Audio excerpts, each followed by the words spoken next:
In the cafeteria, a student has an embarrassing photo of a classmate on their phone. Their thumb hovers over the glass, ready to publish. In this exact moment, there is a distinct psychological comfort at play. It feels like we are sharing a quick joke with a closed, private circle of friends. If you tell a joke out loud at that cafeteria table, the words disappear into the air the moment they are spoken. But online, every single interaction creates a permanent, searchable artifact, which raises a critical question. What actually happens to our control over a piece of information the millisecond we cross the threshold from typing a message to publishing it?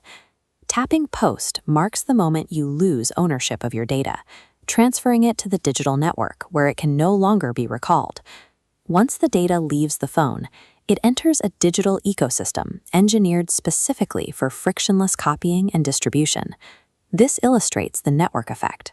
A single post hits a server, rapidly multiplying across dozens of devices. Through screenshots and cross-platform sharing, the image spreads.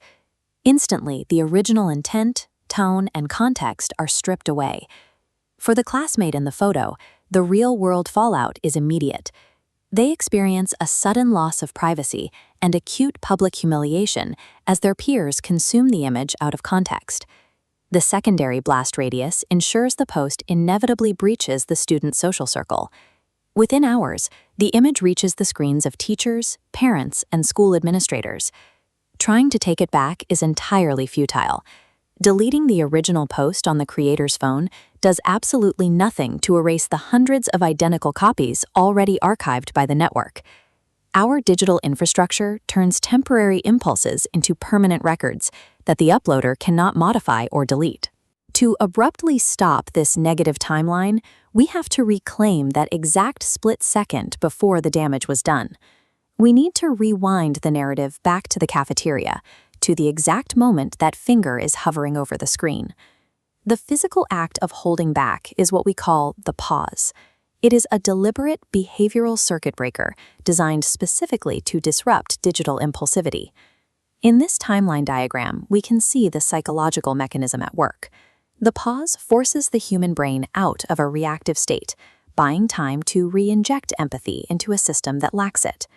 To maintain control over our digital footprint, we must intentionally insert friction into a frictionless medium.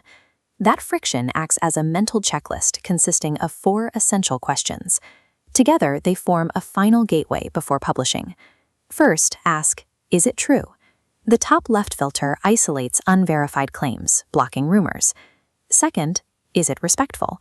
This step predicts potential emotional harm. Finally, is it safe, and is it necessary, weigh personal security against the post's actual value. If a post fails any of these checks, it signals a risk that the creator can no longer control once it is shared. Stopping the upload here prevents potential complications from ever reaching the network. Let's look at the alternative timeline. The student processes the 4 questions, recognizes the risk, and responds by deleting the drafted post, opting to engage in a positive, private interaction instead. This is the core of digital citizenship.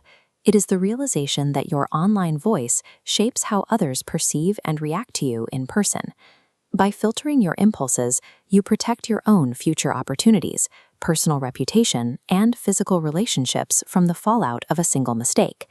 When students practice this restraint, they reduce the volume of digital conflict that spills over into the school hallways. Every post is a permanent reflection of who you are. Pause before you post. Think before you share, and actively choose respect.